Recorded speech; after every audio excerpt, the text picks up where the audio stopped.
Vamos dar início ao segundo dia do curso para vereadores.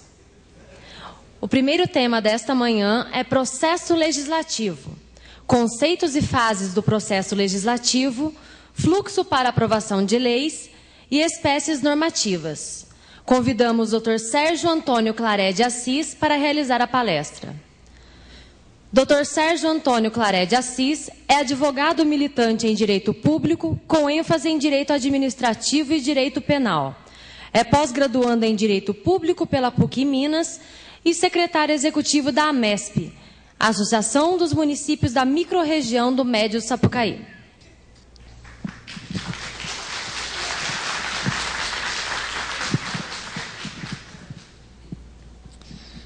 Muito bom dia a todos.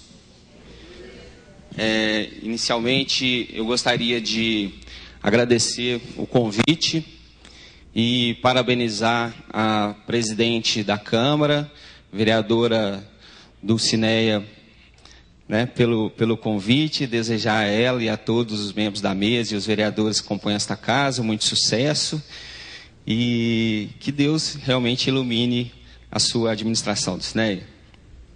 Gostaria de agradecer à Escola do Legislativo, através da minha amiga Madu Macedo, pelo convite e principalmente pela oportunidade de retornar a esta casa que fez parte da minha vida durante 9 anos, porque aqui trabalhei como assessor jurídico durante 9 anos, e ainda faz parte da minha vida pessoal, porque aqui ainda tenho grandes amigos, vereadores e servidores.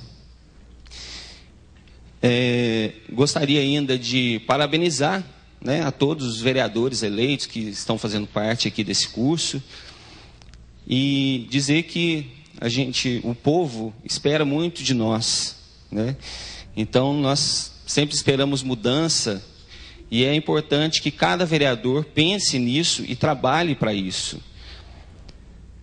O tema que nós vamos tratar, processo legislativo, ele é um tema bastante extenso, Mas a gente nós vamos fazer o seguinte, nós vamos colocar de forma um pouco mais superficial, porque eu imagino que a gente colocar uma série de informações para os senhores, para as senhoras, assim, de uma maneira muito rápida, muito pouca coisa se aproveita. Então, o que a gente gostaria de fazer é falar um pouco, fazer uma troca de ideias, Inicialmente, a ideia é de fazer a apresentação dividida em 2 partes. A primeira, sobre o tema principal, que é o processo legislativo, de forma geral.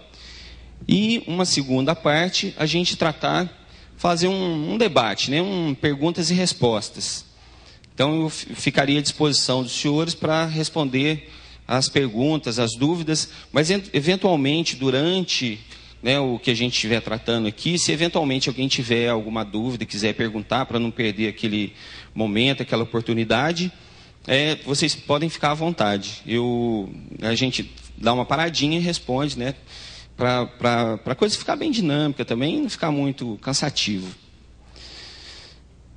Bom, antes da gente entrar propriamente dito no nosso tema, é importante a gente fazer uma pequena abordagem com relação à questão dos projetos, principalmente os projetos de lei que são os mais utilizados na Câmara Municipal. Embora a gente trate do processo legislativo de uma forma onde nós temos como referência a Constituição Federal e o processo legislativo das leis federais, que está na Constituição lá a partir do artigo 59, então toda a transcrição aqui da apresentação, a gente vai fazer referência à Constituição Federal, mas nós vamos transformar esse processo legislativo para a nossa realidade, que são as câmaras municipais. Então, às vezes, quando eu fizer referência a por exemplo, a parte de competência, ou quem tem a iniciativa para proposição de lei, às vezes a gente vai colocar lá que é o presidente da República, mas nós vamos fazer referência também na nossa realidade, é o prefeito. Quando a gente falar que o parlamento é a Câmara Federal e o Senado Federal, nós vamos fazer um paralelo com a Câmara Municipal. Então, quando a gente, inicialmente, né, quando a gente vai trabalhar e exercer o nosso mandato, a gente fala muito das funções do vereador. Né? Basicamente, o vereador tem duas funções, né? Isso aí é o que todo mundo coloca. Evidentemente que o vereador tem muito mais função, e vocês vão descobrir isso, com certeza. Então, sempre é colocado assim: função do vereador é legislar e fiscalizar os atos do executivo. Na verdade, isso é muito maior do que essa concepção simplista. Mas o vereador, na sua função de legislador, então, ele tem que, primeira coisa, saber do que a sua comunidade precisa. Então, a gente coloca assim a concepção da ideia como a concepção da necessidade que a comunidade tem e que isso possa ser transformada num projeto de lei e ser aplicado para poder melhorar um pouco a vida daquela comunidade. Então, a primeira coisa que o vereador ele tem que ter em mente, ele tem que conhecer o problema da sua comunidade, né, do seu bairro, da zona rural, da cidade, da área comercial, para ele poder saber como é que ele pode fazer o seu trabalho para poder melhorar aquela situação. Então, esse estudo dos problemas é o estudo dos problemas do seu município, da sua comunidade. Ele tem que ter essa noção. Depois, para que ele possa realmente fazer a sua função através dos seus projetos de lei, ele pode pesquisar nos outros municípios, se aqueles outros municípios ao seu redor, eles têm os mesmos problemas e como é que isso foi resolvido. Então, é importante que o vereador ele seja curioso. Ele tem que buscar a melhor forma de resolver aquele problema da sua comunidade e o melhor referencial é justamente os modelos que são colocados nos outros municípios, porque o problema de município, na verdade, só a diferença é que um é mais, outro é menos, mas é praticamente tudo igual, principalmente na região nossa, que os municípios têm a mesma configuração. Uma coisa que é importante, que o vereador às vezes confunde um pouco, é achar que o melhor vereador é aquele que propõe mais projetos de lei. Então, isso nem sempre é verdadeiro, porque depois da concepção de internet, então isso eu tenho uma certa experiência, que a gente eu trabalho com Câmara já tem 12 anos, e então a gente observa que tem muito vereador, e isso não é uma crítica não, viu gente, é só uma observação, mas o vereador pega na internet um projeto de lei numa cidade lá do Nordeste, lá do Sul, transcreve e apresenta como projeto de lei da sua autoria. Quer dizer, pode ser válido? Pode, que a internet é uma grande ferramenta, mas nem sempre a quantidade significa qualidade. Nós precisamos de legislação com qualidade que realmente atenda àquela necessidade. Isso pode acontecer, não só pode como deve, mas a gente tem que ter o cuidado de pensar que nós não podemos inflar, né, o mundo jurídico municipal com leis que pouco vão ser utilizadas ou nada vão ser utilizadas porque não se aplicam e que não há interesse em ser colocadas no município. Então é muito importante que a gente tenha essa preocupação e esse cuidado. Quantidade não é a vantagem de mostrar que o vereador é mais operoso ou eficiente. A gente tem que pensar na qualidade. O que nós podemos fazer para poder melhorar a vida da nossa comunidade. Muito bem. Nós vamos falar sobre o processo legislativo, né? Então, dentro do processo legislativo, o que é o processo legislativo? Então, a gente tem dois conceitos, né, de processo legislativo. Eu vou falar um pouco aqui, gente, mas eu não vou ser muito específico naquilo que a gente vai falar, porque senão vocês vão acabar cansando também e a gente não vai atingir o objetivo nosso, que é dar uma visão geral e depois fazer um tira-dúvidas, né, sobre aquilo que a gente está falando. Então, o conceito de processo legislativo, o conceito jurídico, ele é o conjunto de normas que disciplinam atos e procedimentos a serem obedecidos pelos órgãos legislativos na criação da norma de direito. Então, tudo que se faz, todas as leis, todos os projetos, todas as resoluções, medidas provisórias, todas elas passam pelo processo legislativo. Então, o que nós vamos falar é sobre esse processo legislativo, as suas fases, como é que ele acontece, como que inicia a lei, como que ela começa, como é que ela termina, então início e fim, quais são as normas, né, que existem no Brasil e principalmente quais são aquelas utilizadas no âmbito municipal. E a gente vai colocar dessa forma porque tem muita lei que, apesar de existir na Constituição, ela não é aplicada no município. E a gente vai ver isso um pouquinho mais para frente. Muito bem. O processo legislativo, ele está dividido em 3 fases. Fase introdutória, ou a fase de iniciativa, a fase constitutiva e a fase complementar. A fase introdutória, ou a fase de iniciativa, o conceito dela é o seguinte: a iniciativa é a faculdade conferida a alguém ou a algum órgão de apresentar um projeto de lei. Então, ele é o início ele forma o início do processo legislativo, com a apresentação do projeto. E só pode exercer a iniciativa quem tem o poder de iniciativa, né? Pois, caso contrário, haveria um vício de iniciativa, que é um vício formal. Vamos dar um exemplo aqui. O vereador, ele propõe um projeto de lei que vai alterar o quadro dos servidores do Executivo. Muito bem. Quem tem competência para apresentar um projeto de lei que vai alterar o quadro dos servidores do Executivo é o próprio Executivo.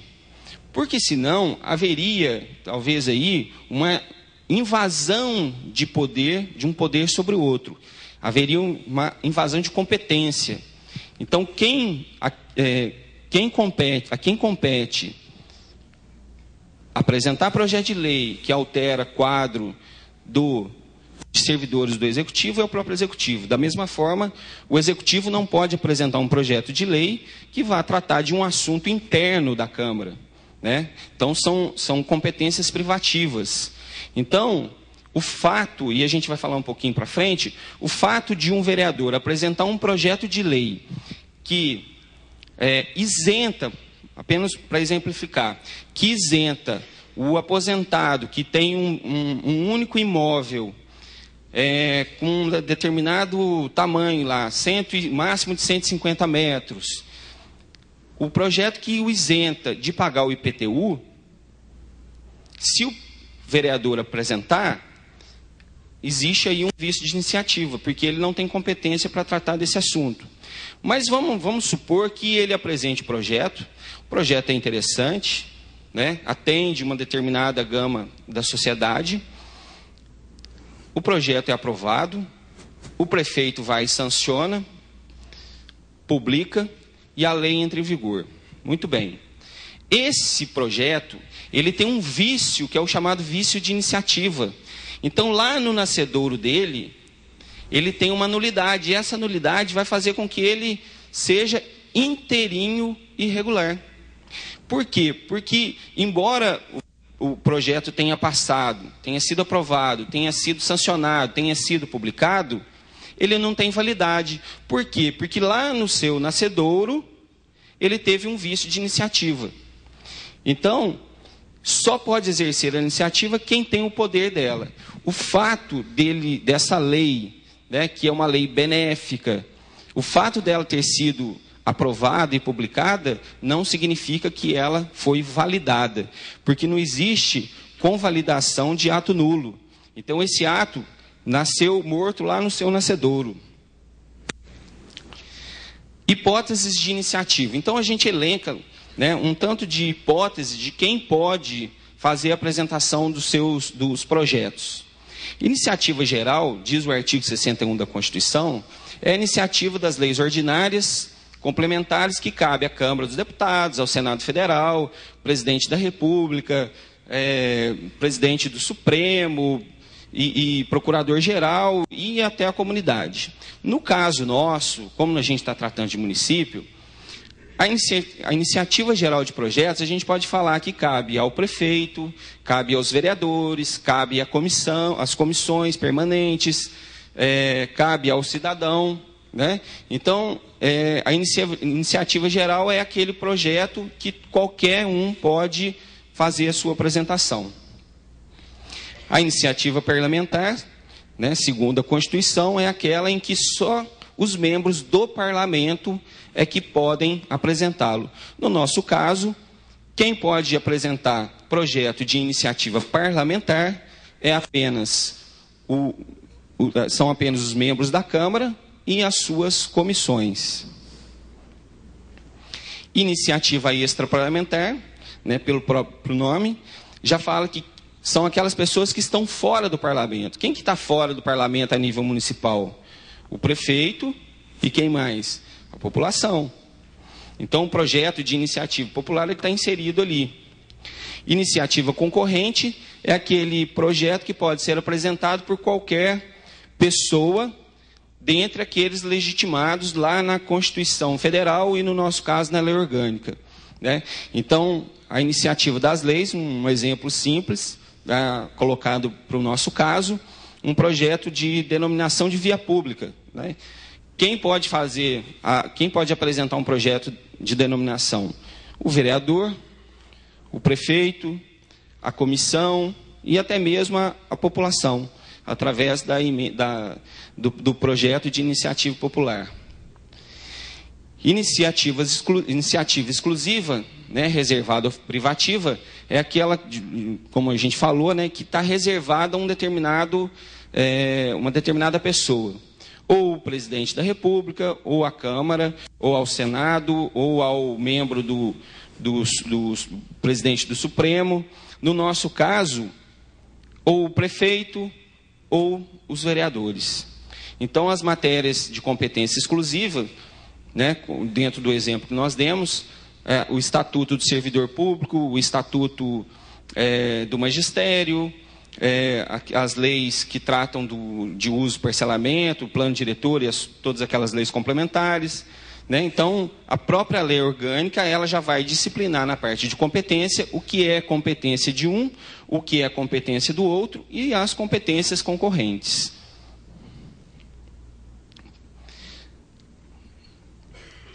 Projeto de iniciativa popular, né? Isso aí, no âmbito do município, a gente vê, né, em poucas situações. Alguns projetos, né, que se tornaram até famosos, né? Ficha limpa, aquele projeto de lei que trata do crime hediondo, né, que torna o homicídio qualificado como crime hediondo, que até foi idealizado, né, naquela época da morte da filha da Glória Pérez, a Daniela Pérez. Então, que são projetos de iniciativa popular, que eles têm um certo rito, eles têm um procedimento, algumas coisas têm que ser observadas, senão ele não tem admissibilidade. Então, a Constituição, ela fala que a apresentação tem que ser feita por pelo menos 1% do eleitorado nacional, em pelo menos 5 estados, com pelo menos 0,3% dos eleitores de cada estado. Então, o objetivo é fazer com que aquele projeto de iniciativa popular ele se torne o mais amplo possível. Por isso, ele tem essa exigência de ter pelo menos 5 estados com assinaturas colhidas. Pois não.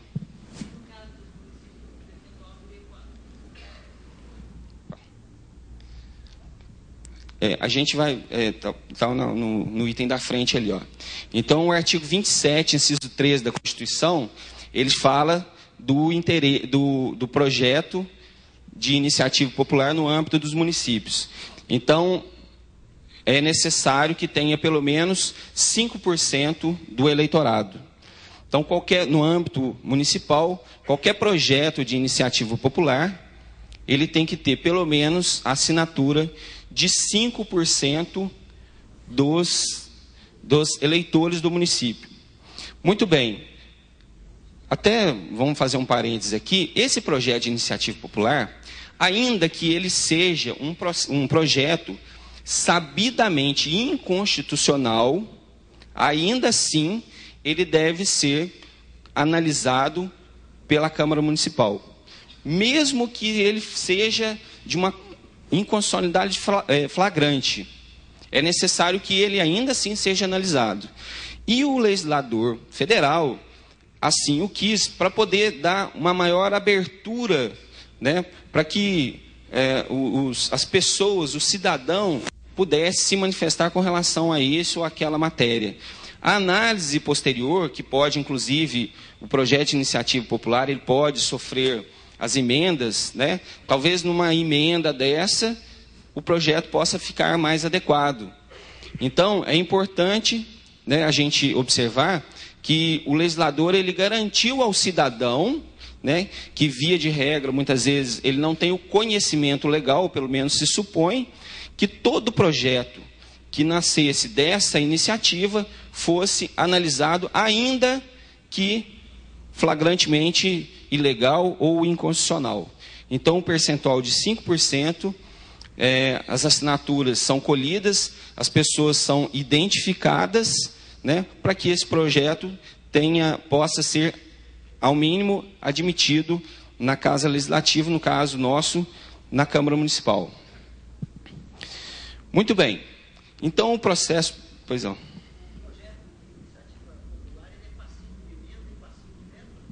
Passivo de emenda e passivo de veto, perfeitamente. O projeto, o que diferencia é apenas a iniciativa, né? A tramitação, ela vai seguir a tramitação normal. Então, ele pode ser emendado, ele pode ser rejeitado, ele pode ser vetado, o veto pode ser derrubado, né? Então, ele segue a tramitação normal. O que o diferencia é exatamente a quantidade de assinaturas, né? A iniciativa que ele vai ter aí. Essa identificação tem que ser através do título de eleitor. Eu já vi depoimento de assinaturas que tinha que apresentar o título de eleitor sob a alegação de que não era do eleitorado da cidade. O ideal é que a identificação do eleitor, porque na verdade você não precisa nem ser eleitor, você tem que ser cidadão. Então, pressupõe-se que o cidadão é aquele que tem o título de eleitor, que é o mínimo que garante a cidadania. Então, o eleitor, né, preferencialmente, ele tem que, preferencialmente não, ele tem que ser da cidade, porque pressupõe que aquela pessoa que está dando seu aval como coautor no projeto, ele tem conhecimento de que aquele projeto é necessário para melhorar a vida da sua comunidade. Então, seria até descabido você pegar pessoas de fora para poder assinar um projeto que vai modificar a vida daquela comunidade, sendo que aquela pessoa, às vezes, nem participa daquela vida comunitária, né? Então, a identificação é muito importante. Nós temos casos de situações em que houve o questionamento das assinaturas, da identificação, porque não se sabia de onde que aquela pessoa era. E como aqui a lei fala que tem que ser 5% do eleitorado, então o eleitorado a gente entende que é o do município. Muito bem. Aí a gente... Pois não.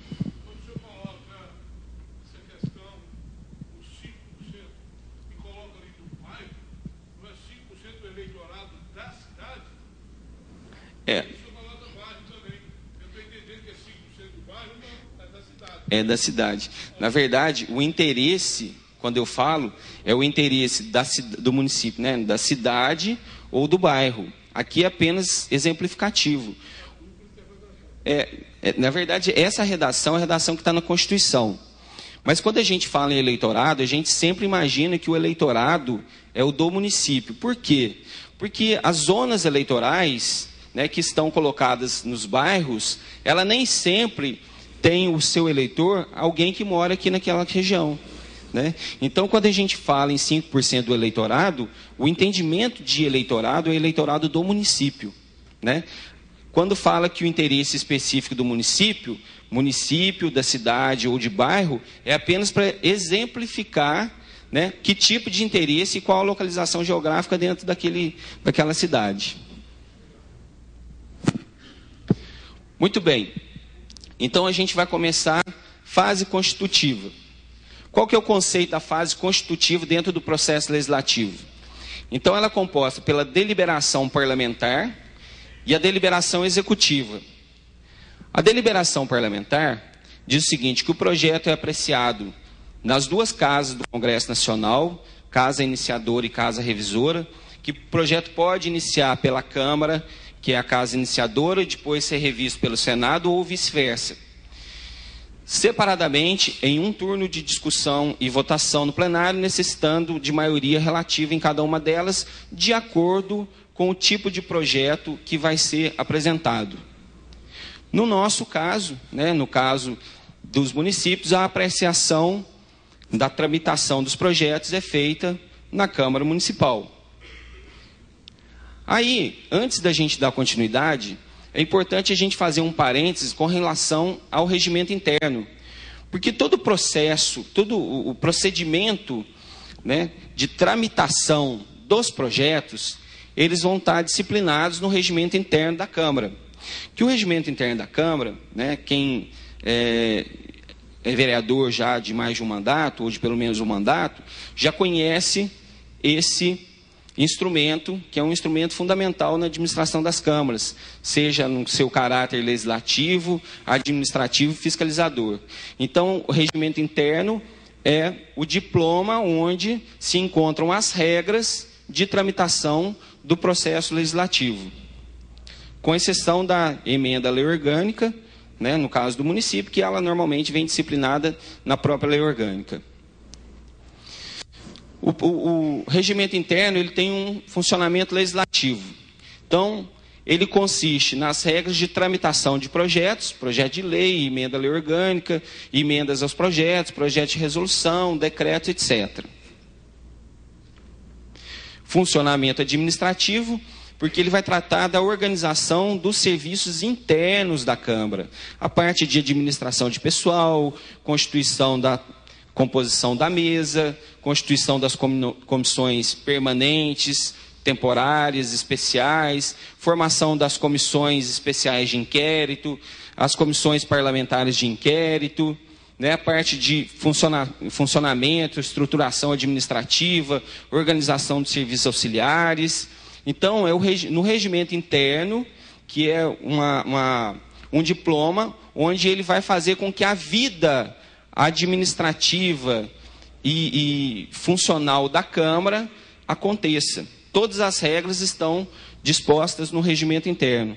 Todo mundo conhece o regimento interno da sua Câmara Municipal, dos vereadores? Quem não conhece, quem nunca viu, quem nunca analisou o regimento interno, levanta a mão, só para eu saber. Vocês não precisam ficar com vergonha não, gente, porque começo de mandato é esse mesmo, viu? Pois é. Regimento interno é um documento importantíssimo no exercício do mandato. É um documento importantíssimo. Por quê? Porque é com base no regimento interno que nós vamos saber quais são os nossos direitos dentro do processo legislativo. O vereador vai saber o que ele pode e o que ele não pode fazer dentro da Câmara Municipal. Então, é de fundamental importância que todos os vereadores conheçam e estudem o regimento interno. É muito importante. Antes de eu... Pois não. Por mais óbvio que pareça, me causa estranheza inicial, até pela minha juventude só do mandato, da questão de comissões temporárias e especiais, que eu acho muito próximo da outra, não? Tá certo, é verdade. Então vamos falar um pouco, né? O momento nosso é de esclarecer. Então, que são as comissões permanentes, temporárias e especiais? Comissão permanente é aquela que é constituída logo no começo do mandato. Muito bem. Todos os projetos, eles passam pelo menos por uma comissão. A comissão permanente, que ela muda um pouco de acordo com cada regimento interno, a sua nomenclatura muda, mas a sua função é a mesma. Comissão de Constituição, Justiça e Redação, ou Comissão de Constituição e Justiça, ou Comissão de Constituição e Redação. Essa Constituição é tida como a Constituição permanente a comissão permanente mais importante. Todos os projetos, absolutamente todos os projetos, passam pela Comissão de Constituição e Justiça. Por quê? A comissão vai fazer a análise da questão jurídica do projeto. É ela que vai apontar se o projeto tem algum vício de iniciativa, se ele tem algum vício com relação à competência, se a redação dele é adequada, porque nós temos, inclusive, a questão de adequação da norma, da lei. Tem uma lei complementar, que é a Lei Complementar 95, ela trata especificamente sobre a redação, como é que se escreve um artigo, como é que se escreve uma linha, como é que é feita uma lei. Então, ela tem todo o disciplinamento, a Lei Complementar 95. Então, a Comissão de Justiça e Redação, ela vai fazer essa análise. Então, todos os projetos, todos, passam pelo menos por ela. Outra comissão permanente, aí varia de acordo com o tamanho da Câmara, se tem 3, se tem 5, se tem 4 comissões. Mas tem lá a Comissão de Finanças, todas as câmaras têm, Comissão de Viação e Obras Públicas, Comissão de Saúde e Educação, Comissão de Assistência e Seguridade Social, enfim, cada comissão permanente, essas comissões permanentes, elas são necessárias para que os projetos que tramitam na casa passem por elas e sejam analisados. Então, essa é a comissão permanente. A comissão temporária é aquela que tem um prazo já fixado. Então, uma determinada situação do município, um determinado problema, e a Câmara resolve fazer uma análise sobre aquela situação. Constitui-se uma comissão temporária, e ela vai fazer o estudo específico sobre aquele assunto. Vamos imaginar o seguinte, que dentro da Câmara Municipal, dentre os vereadores, tenha lá 2 advogados. Uma questão jurídica afeta o município, pode ser analisado por uma comissão especial que vai ser constituída talvez por esses 2 advogados, ou se tiver médico na área de saúde, enfim, na área comercial, se tiver comerciante. Então, essas comissões temporárias, elas são constituídas apenas para resolver uma determinada situação. Resolvida aquela situação, ela tem um prazo já fixado. Resolvida aquela situação, ou feita a análise daquele caso, a comissão faz um parecer e encaminha para quem for de direito, ou Ministério Público, ou próprio prefeito, ou para a própria casa, para análise de apresentação de requerimento, de indicação, ou até propositura de algum projeto. Comissão especial, nós temos basicamente 2 comissões especiais, e isso não está restrito a essas 2, as comissões especiais de inquérito e as comissões parlamentares de inquérito, são consideradas comissões especiais. A comissão, eu vou falar bem rapidamente, porque senão a gente vai tomar muito tempo nesse ponto, que é, aliás, uma questão que deve, talvez, até ser motivo de uma palestra específica, Então, a comissão especial de inquérito é aquela comissão que vai fazer uma análise sobre um determinado fato. Um exemplo, uma questão que surgiu lá no Executivo, uma coisa que a gente coloca muito, que está muito em voga hoje. Então, teve um problema lá com o processo licitatório e houve uma denúncia na Câmara de que determinada licitação foi fraudada ou que tem algum vício nela, ou há uma suspeita fundada de que existe uma irregularidade. Então, constitui-se essa comissão especial. Essa comissão especial ela vai fazer uma investigação, né? Então, ela vai, se entender necessário, ouvir lá a empresa, vai ouvir a comissão de licitação e vai requerer algum documento, enfim, ela vai fazer aquela investigação, né? E dali ela vai exarar um parecer. Então, ela vai fazer um relatório sobre aquele assunto. E aí, o relatório vai ser encaminhado para o órgão competente, ou, se ela não encontrar nada, ele vai ser arquivado. Parabéns pelo relato, já conheço o seu trabalho. Obrigado. Está sendo benéfico para o nosso direito.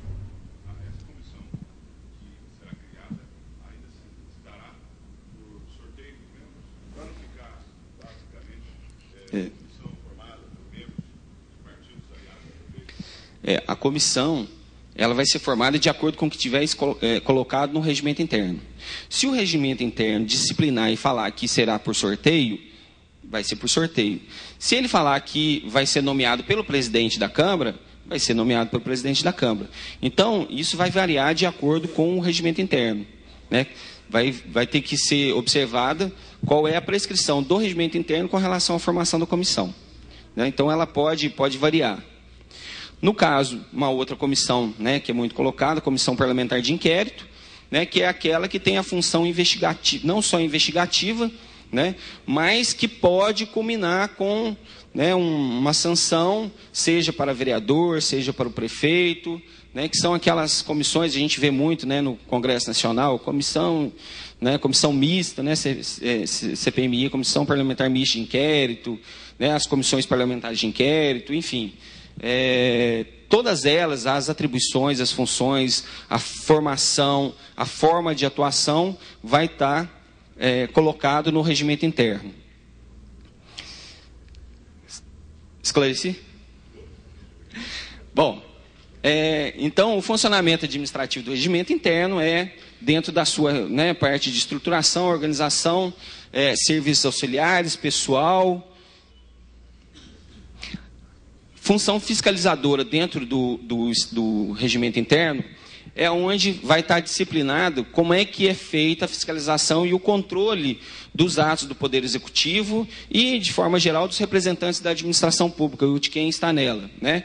Então, ele é exercido através da apresentação de requerimento de informação, criação de comissão especial, de CPI, realização de vistoria, inspeções, convocação de audiências públicas, etc. Uma coisa que é muito importante a gente colocar, quando a gente fala que o vereador ele tem o poder de, né, apresentar requerimentos, e isso é muito comum nas câmaras, o vereador apresenta um requerimento de informações. Todo requerimento ele tem que ser motivado, porque não adianta o vereador fazer um requerimento para o executivo e pedir assim, chega no final do ano, requeiro cópia de todos os processos licitatórios realizados durante o ano. Gente, isso é uma coisa que não dá para fazer. O processo licitatório ele é público. Se eu, cidadão, quiser ir lá na prefeitura para olhar o determinado processo licitatório, eu vou lá, faço o requerimento, vou lá e olho. Agora, tirar cópia de tudo, você imagina uma prefeitura do tamanho de Pouso Alegre, quantas licitações tem aqui, né? E não precisa ir muito longe, uma prefeitura do tamanho da prefeitura de Borda da Mata, de Santa Rita de Sapucaí, ou uma prefeitura menor, né, de Tocos do Mogi, o senador Zé Bento. Quantos processos licitatórios tem? Tem 20, 30, quer dizer, tirar xerox de tudo isso, simplesmente, única e exclusivamente para exercer um direito, né, que é o do requerimento, mas eu tenho que fundamentar, porque senão eu posso atravancar a máquina, né, administrativa, e não é essa a função, o objetivo não é esse. Então, tudo que a gente for fazer, nós temos que fundamentar, todos os atos devem ser motivados. Então, não adianta, e a justiça, em várias decisões, ela entende que, dependendo do tipo de requerimento, caracteriza uma devassa de um poder sobre o outro. E ela fala, inclusive, assim, esse é o acordo mais utilizado, né, principalmente por prefeitos, né, pelo executivo, né, quem exerce o poder de fiscalização, de análise de documentos com relação ao executivo, é o Tribunal de Contas, que é o braço técnico do Legislativo. Então, a Câmara, Ela tem o seu poder de fiscalização e ele deve ser exercido. O que não pode acontecer é que haja um abuso, que não haja um extravasamento desse poder. Porque se a gente for lá e pedir para o prefeito mandar para a gente todos os processos licitatórios durante aquele ano e não colocar uma fundamentação plausível, ele vai negar, e se a gente insistir, ele vai entrar na justiça e a justiça vai falar assim, não, calma aí, vereador. Essa função, quem faz é o Tribunal de Contas. Tudo aquilo que nós fizermos, todos os requerimentos que saírem da Câmara, eles devem estar motivados. Tem que ter fundamentação, porque senão não vão ser atendidos. E isso aí eu falo porque eu tenho experiência nesse tipo de situação. Já fui advogado de prefeitura, sou advogado inclusive de câmaras municipais. Então a gente conhece muito essa situação.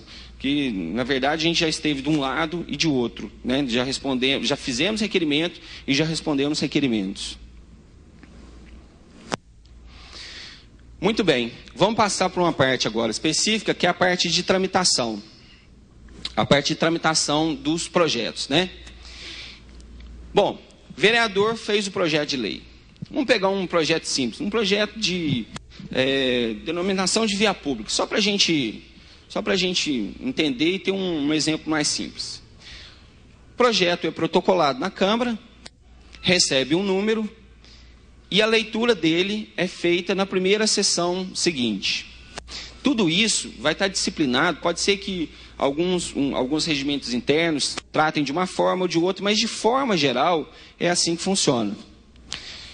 O projeto é protocolado, recebe o número e a leitura é feita na primeira sessão seguinte. Feita a leitura no plenário, o projeto segue para as comissões permanentes de acordo com a matéria. Então, um projeto de denominação de via pública, ele vai lá primeiro para a Comissão de Constituição e Justiça e depois ele vai para uma comissão, possivelmente comissão de Administração Pública.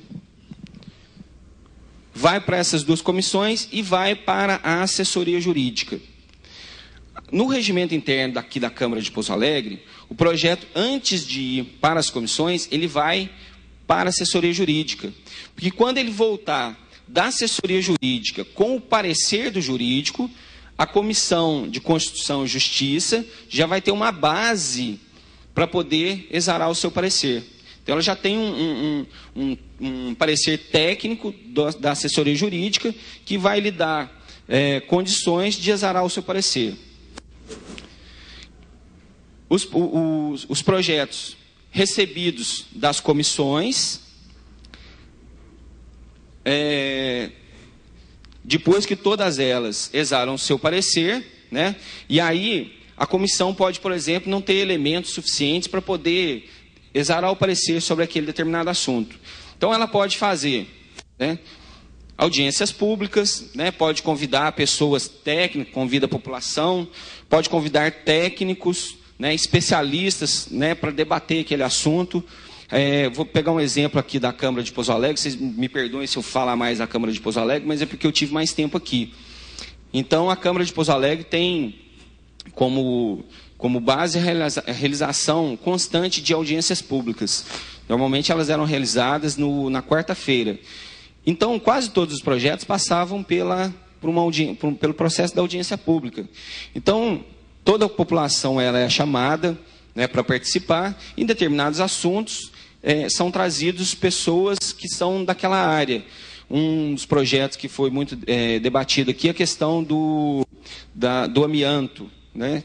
Então, veio gente de fora, engenheiros, tal, participar dessa reunião, dessa audiência pública, para dar o seu parecer sobre a questão, né, da prejudicialidade do amianto durante o tempo, enfim. Então, as audiências públicas elas são necessárias quando a comissão tem alguma dúvida, né, com relação àquela determinada matéria e precisa de um suporte, né, para poder exarar seu parecer. Ela também pode solicitar pareceres técnicos especializados para poder servir de base para que ela possa exarar o seu parecer. Muito bem, concluída a análise pelas comissões, aí os projetos já podem ser levados ao plenário, né? O projeto lá recebeu o parecer das comissões, as comissões deram um ok no projeto, o projeto vai para plenário. Durante essa análise, né, quando chegar na parte de discussão e votação, esses projetos eles podem sofrer emendas, né? O vereador quer fazer uma emenda lá no determinado projeto, aí ele vai lá, propõe a emenda, e a emenda passa a fazer parte daquele projeto quando ele for votado. Então ela fica como um apenso ao projeto. Todos os projetos passam, via de regra, por 2 discussões e votações, né? Há algumas exceções. Às vezes a urgência em votar o projeto, né, a pedido do prefeito, do executivo, ou até, às vezes, da própria Câmara. Então, há a dispensa do chamado interstício regimental, que é justamente esse prazo de uma reunião para outra, ou ele sendo votado em turno único, né? Isso é muito comum e vocês vão ainda perceber. Então, ele pode ser colocado em turno único. Então, se o projeto for rejeitado, automaticamente ele vai para o arquivo. Se o projeto for aprovado, né, aprovou o projeto, eventualmente, se as emendas forem aprovadas, aí o projeto ele volta para a Comissão de Constituição e Justiça, que vai fazer a redação final dele. É a revisão e a redação final. Se o projeto teve emenda, a Comissão de Constituição vai fazer a adequação e vai embutir essas emendas dentro do projeto. E depois vai fazer uma revisão, inclusive revisão ortográfica, né, do projeto, para evitar que saiam erros lá materiais. Às vezes vai digitar uma letra, digita outra, ou enfim. Então a redação final, ela pode fazer alteração dentro do projeto para fazer a sua adequação, desde que ela não mude a matéria tratada. Às vezes uma palavra que era colocada e que estava dando um duplo sentido, ela pode ser substituída sem que isso altere o objeto do projeto aprovado. Terminada essa fase, o projeto vai para o executivo para sanção ou, eventualmente, o veto. Quando a gente fala em votação, então tem muita gente que confunde a questão do quórum de deliberação. Maioria qualificada, maioria absoluta e maioria simples. A maioria qualificada, ela é de 2/3 dos membros da Câmara. A Câmara que tem 9 vereadores, 2/3 é 6. A que tem 12 é 4, a que tem 15 é 5 e assim por diante, porque essa conta é fácil de fazer. Mas e na Câmara que tem 11? Muito bem. E na Câmara que tem 11, como é que a gente faz a conta de 2/3? Né? O jeito mais fácil de fazer é assim, ó, a gente pega o número de vereadores, multiplica por 2 e divide por 3. E considera, se der uma fração, o número de cima. Uma Câmara que tem 11. Multiplica por 2. 11 com 11, 22. Divide por 3. 22 dividido por 3 dá 7,333, uma dízima periódica simples. Quer dizer, 7,3 vereador não é um número correto. Então, o que a gente vai fazer? Nós vamos colocar para o número de cima. Então, 2/3 de 11 vereadores são 8. E assim a gente faz, né, com 13, com 14, com 17, com números que não são divisíveis por 3. Então, a gente multiplica por 2, divide por 3 e arredonda para cima. Essa é a regra.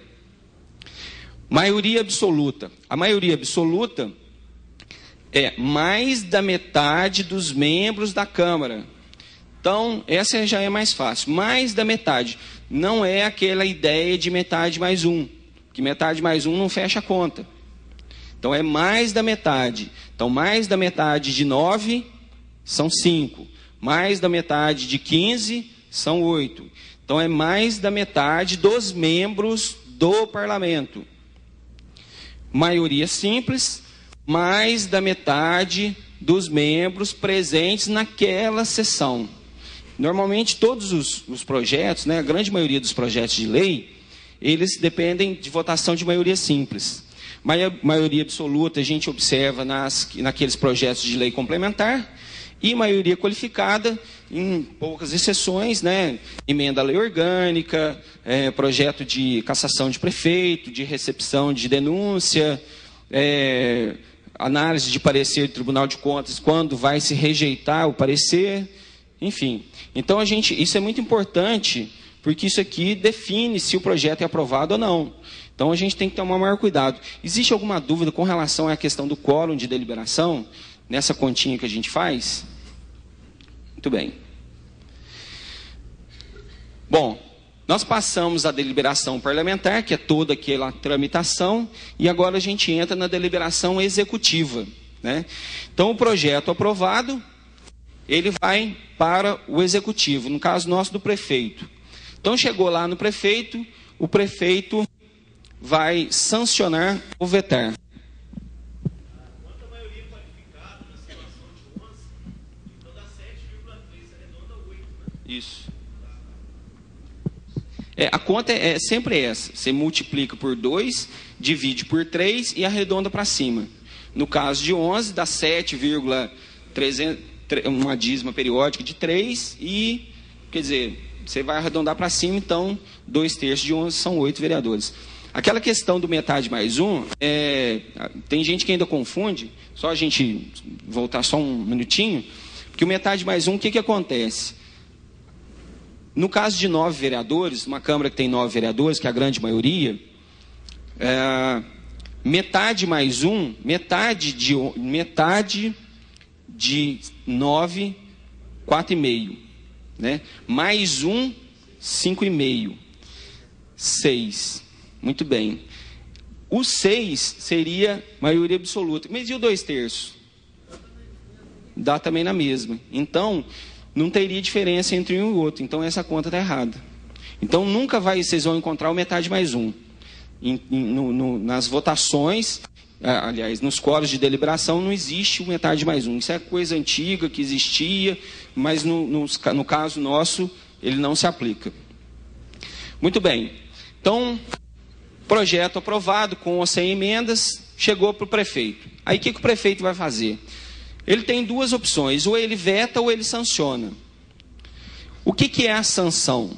A sanção é um ato exclusivo do prefeito em dizer que ele está concordando com aquele projeto.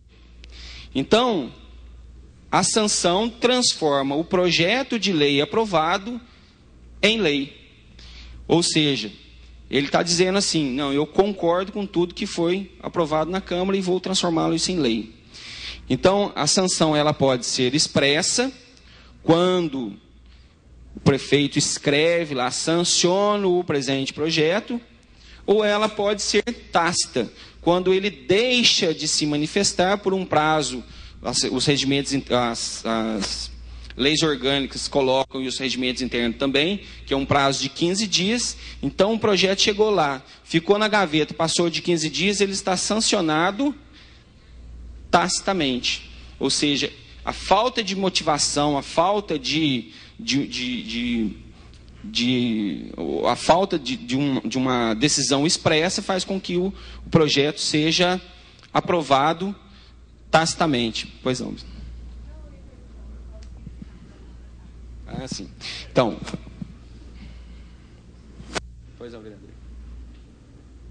Aí o executivo ele pode também aumentar parcialmente. Nós vamos chegar lá.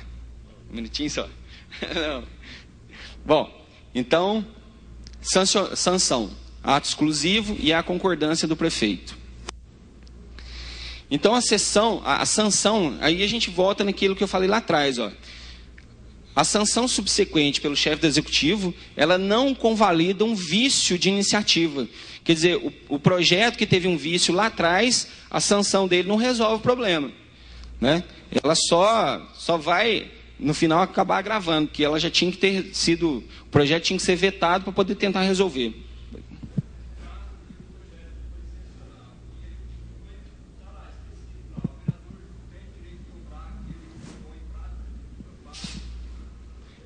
Tem, inclusive, um minutinho que nós vamos chegar lá, que isso está também aqui. Bom, vamos para o veto, mas eu vou falar sobre essa sanção. O veto. Então, o veto, ao contrário da sanção, é a manifestação, é o ato exclusivo do prefeito, né, que é a manifestação discordante da aprovação daquele projeto. Então, o veto impede, ainda que momentaneamente, o projeto aprovado de virar lei. Por que é momentaneamente? Porque naquele momento ele não está concordando, mas o veto ele é automaticamente devolvido à Câmara Municipal, que vai fazer a sua análise. E a Câmara pode ou não derrubar o veto. Então, o veto, no prazo de 15 dias, ele tem que ser manifestado. Passou os 15 dias, não teve manifestação nenhuma, o projeto está sancionado tacitamente. Vetado, o veto retorna para a Câmara Municipal, para a sua análise. O veto pode ser total, quando abrange todo o projeto, pode ser parcial, quando atinge apenas uma parte, né, daquele projeto, né, seja ou o artigo, ou o parágrafo, o inciso, o item, a linha, enfim. O veto pode ser parcial. E aí, o veto importa na volta, né, daquela matéria para a Câmara Municipal para a sua deliberação. E aí a Câmara vai analisar o veto. Vou dar um exemplo de um veto aí que está hoje em voga, a questão dos royalties, né, do petróleo. Então, a Câmara analisou um projeto, né, da questão da distribuição dos royalties para os municípios. A Câmara fez algumas alterações. O projeto foi para a sanção da presidente. A presidente vetou parcialmente a matéria, né, aquele projeto aprovado, e devolveu o veto para que a Câmara pudesse analisar. E aí aconteceu uma outra situação. O veto, né, na Câmara Federal, ele entrou numa lista, né, cronológica de vários vetos que ainda deveriam ter sido analisados. Um veto que tinha até 5 anos que estava parado na Câmara para ser analisado. Aí, a Câmara decidiu passar o veto dos royalties na frente, dada a sua repercussão, dado a análise midiática que estava sendo feita com relação aos royalties, enfim, o envolvimento de estados importantes da federação, como Rio de Janeiro, Santa Catarina, Espírito Santo. E aí a Câmara resolveu passar o veto na frente. Mas aí a base aliada falou, não pode, nós temos que seguir o regimento interno. E o regimento interno fala que a ordem tem que ser cronológica. E aí a Câmara Federal, né, o Senado, fez uma coisa interessante. Ele pegou e falou assim, então nós vamos analisar todos os vetos, todos. Né? Aquela quantidade, aquela pilha de vetos. Então nós vamos fazer várias sessões até a gente chegar no veto dos royalties.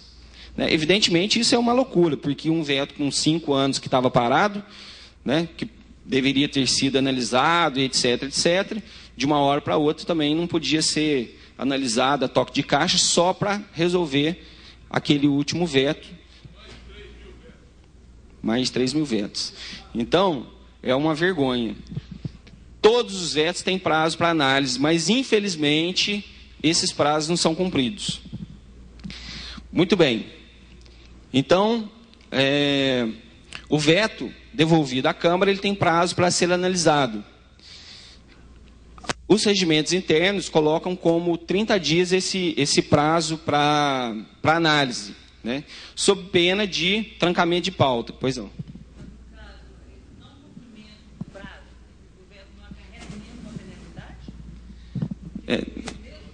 Na verdade, é o que ele falou, são 3 mil vetos.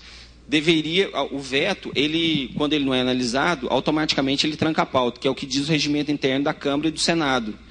Só que mesmo com esse trancamento de pauta, os projetos são votados e são aprovados, são rejeitados, enfim.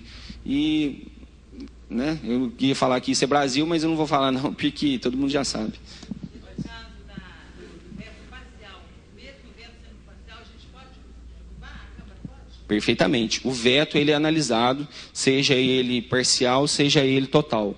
Então, o procedimento de análise é o mesmo, o quórum para derrubar o veto é o mesmo, que é o quórum de 2/3, né? Então, o veto para ser derrubado tem que ter pelo menos 2/3 dos votos da Câmara. Então, o procedimento é o mesmo, tanto do veto parcial quanto o veto total. Não perde porque não tem um disciplinamento específico sobre isso.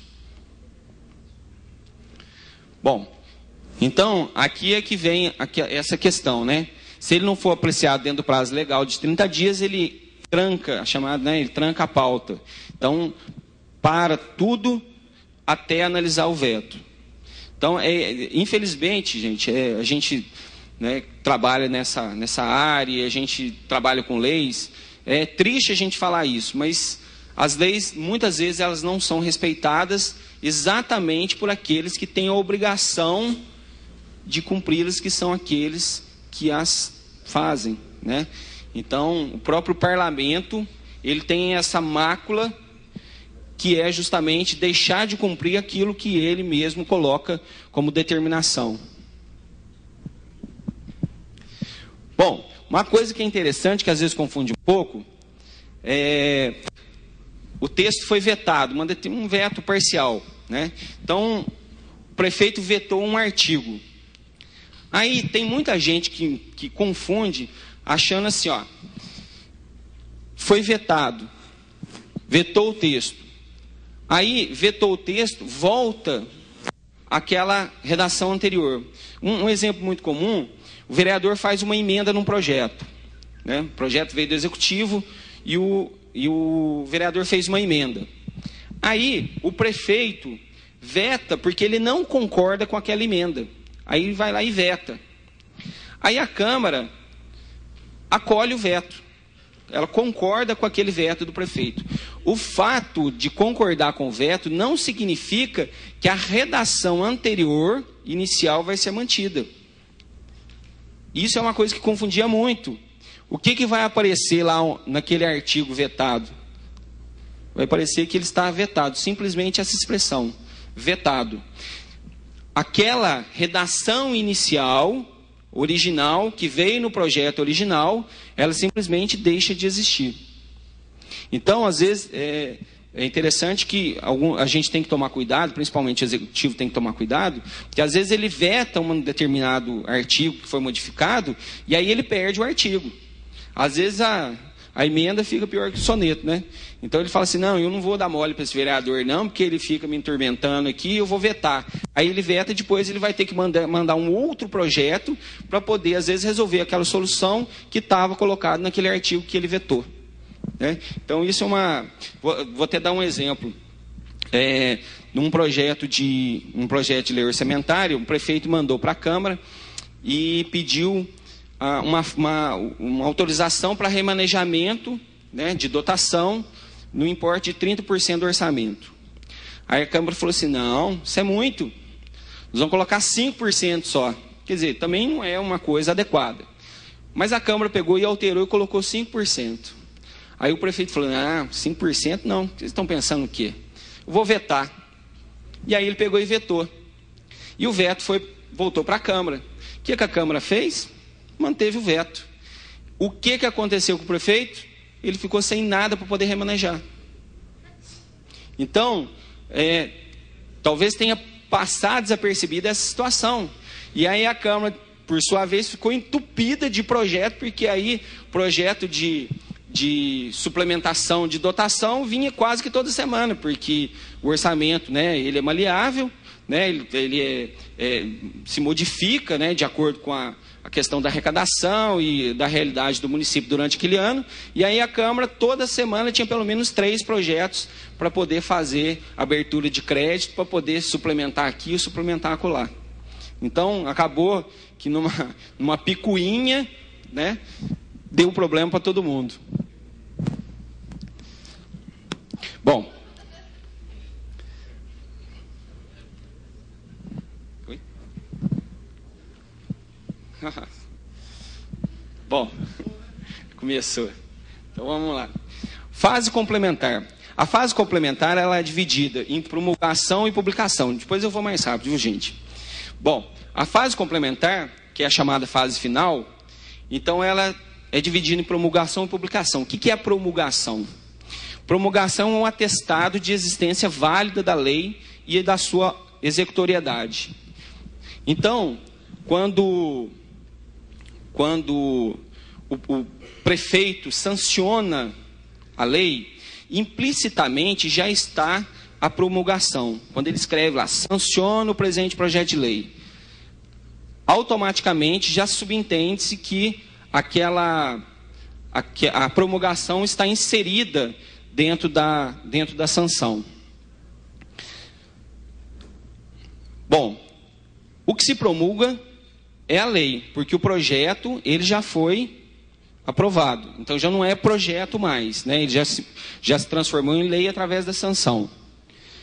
Então tá lá, ó, quando a sanção é expressa e o chefe do executivo diz eu sanciono, então implicitamente está a promulgação. No caso de rejeição do veto, como não houve sanção, aí sim o texto ele tem que ser promulgado. E aí tem que estar escrito lá, expressamente, eu promulgo.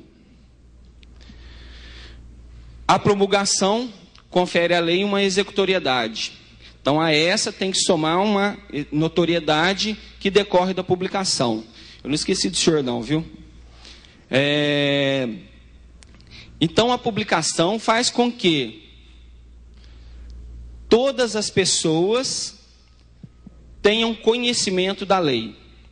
Muito bem, mas todo mundo lê diário oficial?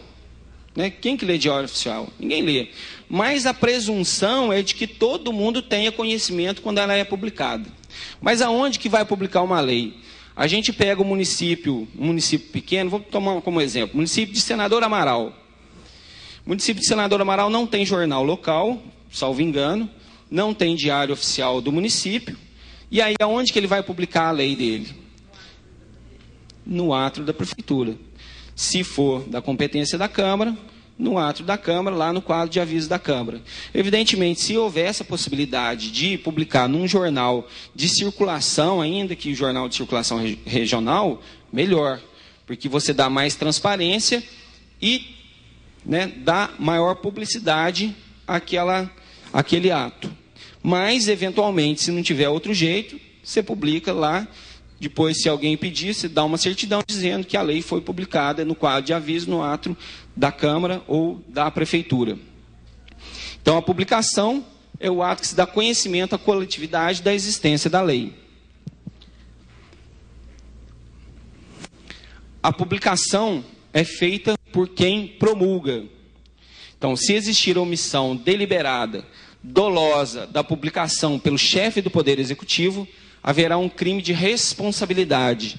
Ou seja, se o prefeito não fizer a publicação, ele incorre em crime de responsabilidade. No caso do prefeito que pegou o projeto aprovado e colocou na gaveta e passou os 15 dias.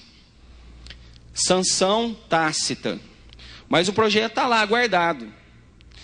Como é sanção tácita, o próximo passo é a promulgação e a publicação. Se não houver a promulgação, a Câmara pode pedir esse projeto, ou até mesmo, e principalmente, questionar o projeto, o prefeito, o chefe do executivo, para que ele promulgue e faça a publicação. Se ele assim não o fizer, ele incorre em crime de responsabilidade. Um projeto que foi vetado, voltou para a Câmara derrubou o veto, quem faz a promulgação? O presidente da Câmara. Por quê? Porque não existe sanção. né? Ele foi vetado. Então, o presidente da Câmara faz a promulgação e faz a publicação. Se o presidente da Câmara não fizer, quem tem que fazer é o vice-presidente. Pois não. E tem prazo para isso? Os prazos são os mesmos.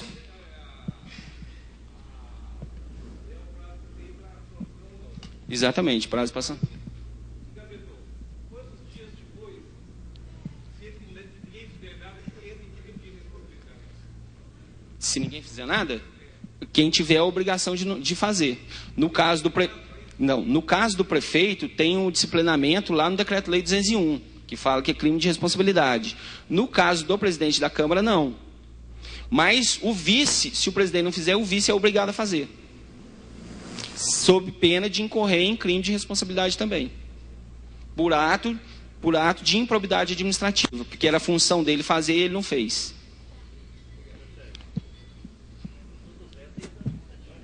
Todo veto tem que ter a sua justificativa. A justificativa ela pode ser uma justificativa técnica, jurídica, ou ele pode simplesmente dizer o seguinte: ó, esse projeto de lei politicamente não é interessante para o município, porque é uma atribuição do prefeito esse julgamento sobre a conveniência e oportunidade daquele projeto que chegou para ele para ser sancionado.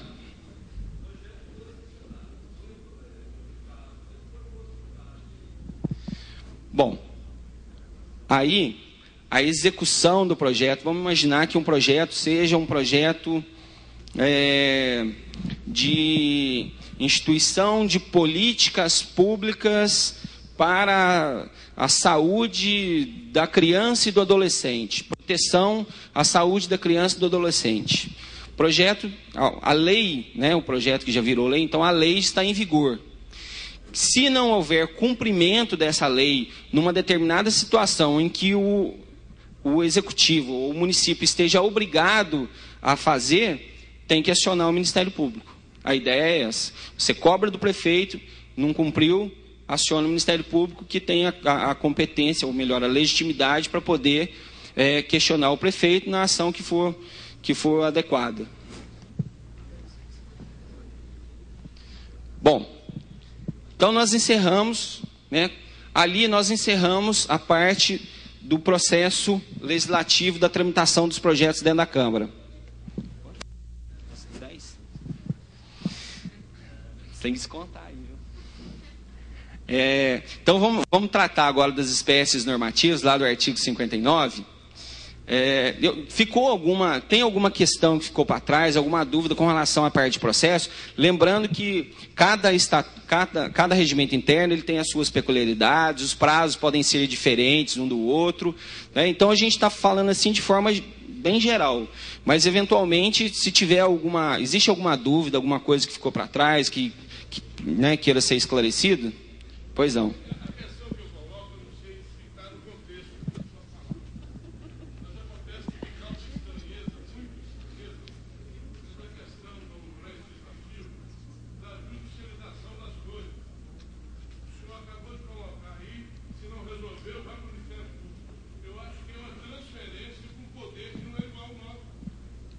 Tá certo?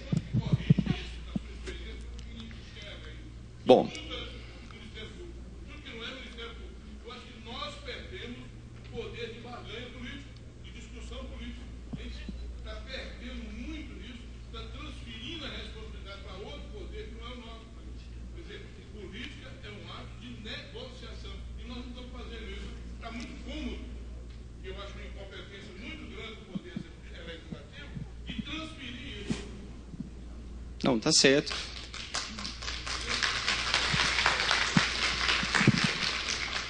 Muitas vezes quem aciona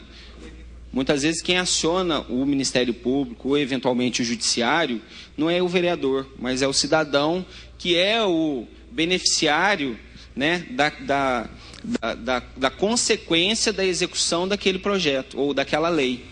Então, muitas vezes não é o legislador, porque o vereador, muita coisa ele fica meio apertado, ele não pode fazer, ele não tem autonomia. Então, por que sempre se socorre ao Ministério Público? Porque é o jeito mais rápido de tentar resolver as coisas, né? Aliás, sobre a atuação do Ministério Público, né, isso seria oportuno tendo uma outra fala, mas o que o vereador pode fazer, o que o Poder Legislativo pode fazer? Ele tem, penso eu, que ele tem a obrigação de trabalhar a mobilização popular. Como é que ele faz isso? É trazendo o cidadão para a Câmara. Mas aí que viu o problema? Todo mundo quer comer omelete, mas não quer quebrar o ovo. Então o senhor falou tudo. Tá certo. É isso que eu digo. Que nós, do Legislativo, estamos perdendo poder em função de não encararmos essa situação de frente. Aqui vou perder o voto, aqui não sei o quê. Ele perde muito por tomar a pior decisão. Porque tomar decisão de não tomar decisão nenhuma. Pois é. Então isso aí pode ficar para reflexão de todos os vereadores, tá certo. Bom, mas vamos dar continuidade aqui, senão eles vão pegar no meu pé. Bom, o artigo 59 da Constituição, ele fala sobre as espécies normativas. Então a gente tem lá, emenda à Constituição, leis complementares, ordinárias, delegados, medidas provisórias, decretos legislativos e resoluções. Vocês me perdoem se eu adiantar um pouquinho, mas a gente também é só uma questão mais superficial. Antes da gente entrar nas espécies, vamos falar só um tópicozinho da lei orgânica. Então, a lei orgânica é a Constituição do município.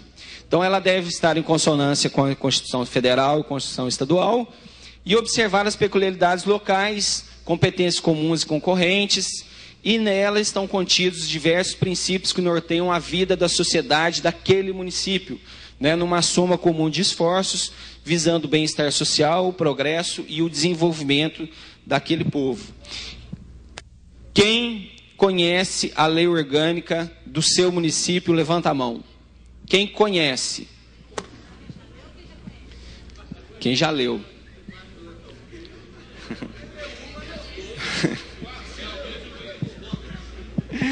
Bom, gente, a lei orgânica para o vereador tem que ser uma Bíblia. Ele tem que andar com ela embaixo do braço. Porque a lei orgânica é o principal diploma do município. Então o vereador tem que conhecer a lei orgânica. O vereador tem que estar atualizado com relação à lei orgânica. Então, ele falou, quem leu uma já leu todas, né? Mas quem pelo menos já leu uma? Né? Pois é. Então, dever de casa, conhecer a sua lei orgânica e conhecer o regimento interno. Isso é dever de casa. Dormir com ele. Bom, emenda à lei orgânica. A gente vai falar um pouco mais rápido, porque não tem tanto segredo nisso aí. A questão o conceito da emenda à lei orgânica, que é um ato normativo capaz de alterar, né, a lei orgânica do município. Então, cada lei orgânica, ela traz a sua forma de alteração. O artigo 29 da Constituição Federal, ele fala que a emenda à lei orgânica, né, ela pode ser feita em 2 votações, né, em 2 turnos, com tempo mínimo entre uma e outra votação de 10 dias, e com quórum de 2/3 dos membros do Parlamento Municipal. E ainda ela não pode contrariar os incisos de 1 a 14 do artigo 29 da Constituição Federal. Então, a alteração da lei orgânica, ela tem uma certa rigidez para se evitar que o diploma mais importante do município seja alterado de acordo com determinadas conveniências. Então, por isso, ele enrijece um pouco mais o procedimento de alteração, justamente para evitar que as alterações sejam feitas de acordo com o interesse desse ou daquele, ou o interesse particular de um ou de outro.